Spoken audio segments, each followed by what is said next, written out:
Hey there folks, I'm Joshua Orro, the Mustang Prince, and welcome to Mustang Prince Oral Reports. Now, if you may remember in the last two blogs that I made, I suffered big time throughout two crappy films, Alvin and the Chipmunks The Road Chip, and Jim and the Holograms.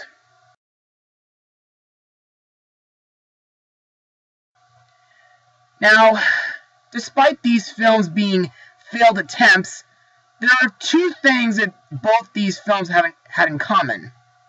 One, they're both based on animated TV series, and two, they both included rock and roll, which is of course my favorite genre of music. But just a couple days ago, I saw a new animated film that not only included rock and roll, but it also surprised me.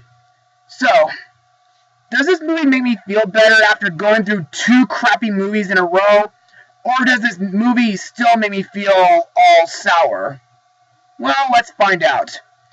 Released in China on July 8th, 2016, and in the US on February 24th, 2017, the movie is Rock Dog. Now let's rock, folks. For the Tibetan Mastiffs on Snow Mountain, a dog's life has a simple riff. Guard a peaceful village of sheep from the thuggish wolf Lynx and his rabid pack. To avoid distractions, Mastiff leader Kampa forbids all music.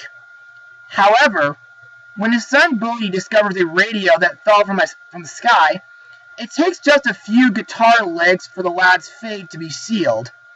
Wanting to be a rock and roll star, Bodhi heads to the city to locate Angus Scattergood, a legendary musician who needs to write a new song. So, what did I think of this movie? Well, I thought this movie was pretty good. Not great, just pretty good. But in order to understand why I left this movie, let's move on to Mustang notes. The film was animated by Real FX, who previously produced Freebirds and The Book of Life. The film cost $60 million to make, and thus making it the most expensive Chinese-financed animated production.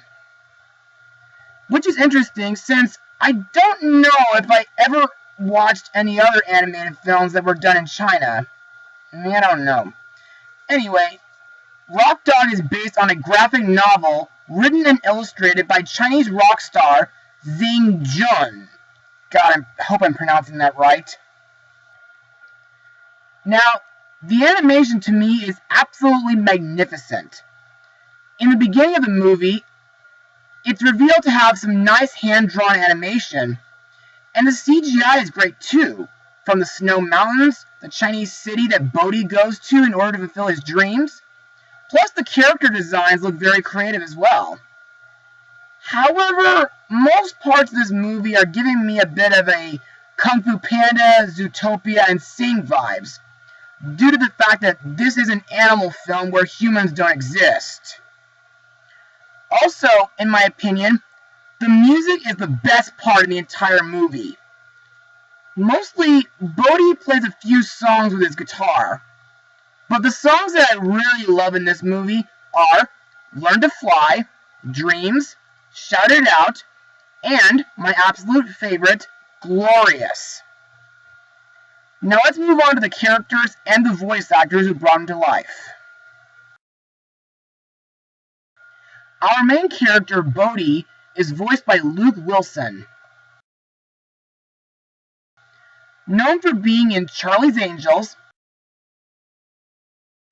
Legally Blonde, My Super Ex-Girlfriend, and Around the World in 80 Days. Now, Bodhi is a young Tibetan Mastiff who is eternally optimistic and wants nothing more than to play rock music. Kind of similar to E.B. from Hop. Conflicted between his sense of duty at home and pursuing his dream in the city, Bodhi is determined to be in a rock band and make his dad proud. Next up is Angus Scattergood, a British cat voiced by Eddie Izzard, who has been in films like Prince Caspian, Cars 2, and just recently, the Lego Batman movie. Now, Scattergood is a rock legend suffering from a serious case of songwriter's block, with enormous pressure from his record label to release a new hit single. He hides away in his mansion with his robot butler Ozzy. Now, this guy isn't really my favorite character because mostly he's a bit of a jerk, but he does make a great music teacher for Bodhi. Plus, I like the robotic mice that move around in his front garden. Bodhi's father, Campa, is voiced by J.K. Simmons, who previously was in Zootopia and Kung Fu Panda 3. Campa is an elderly Tibetan Mastiff who takes his duty as the village guard extremely seriously. Although he may be too militaristic and overly suspicious of outside threats, he's motivated by his love for the villagers and his son. Next up is our villain, Lennox, the CEO of Lennox Industries, voiced by Lewis Black, whom I remember as Anger from Inside Out. Lennox is an alpha male wolf of a sinister gang and club owner of a fight palace. To me, this guy is a classic gangster, and he wants to catch Bodhi in order to get revenge on Campa. Next we have Riff, voiced by Kenan Thompson, who was in The Adventures of Rocky and Bullwinkle and the live-action Smurfs movies. Riff is the smallest henchman with the biggest ego in the wolf pack. He tries to take on jobs bigger than himself in order to impress his boss, but they almost always result in epic failures due to the fact of unity between him and his absent-minded partner, Skaz. Next we come to my favorite character in the movie, Dharma, voiced by Mae Whitman,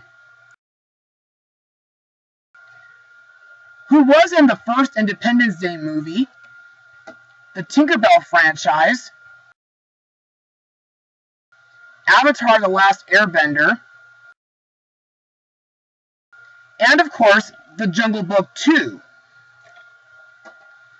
Darla is a fox who has been playing her bass guitar at Rock and Roll Park for years, knowing that persistence and hard work will get her somewhere.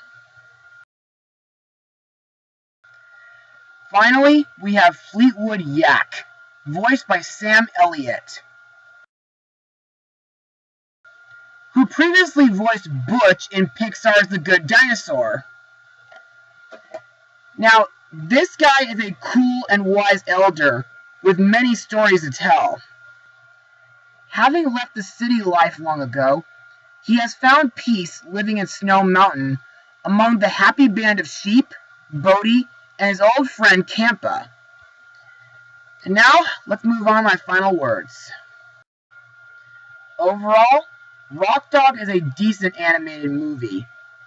The animation is magnificent, the music is awesome, the characters are fun, memorable, and funny, and while the story is a tad cliched, it still makes a decent movie to take your kids to, especially if you love rock and roll. I give this film a rating of 76% out of 100. Well, that's it for today, everybody. Be sure to join me again for my next blog. Mustang Power!